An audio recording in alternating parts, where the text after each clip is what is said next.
Go. Hi mga kachika! Kain ulit tayo, tanghalian. Konti ang kanin ko.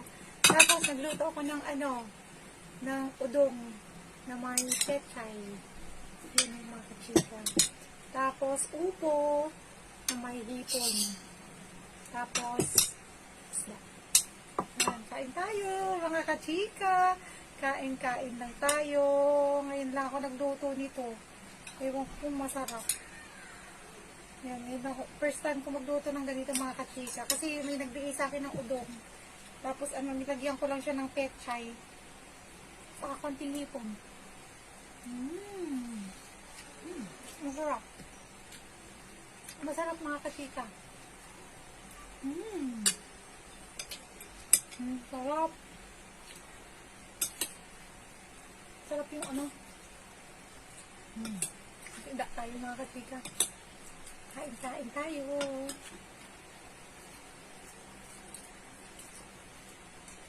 Kain-kain. Try nyo magluto ng udong. Masarap.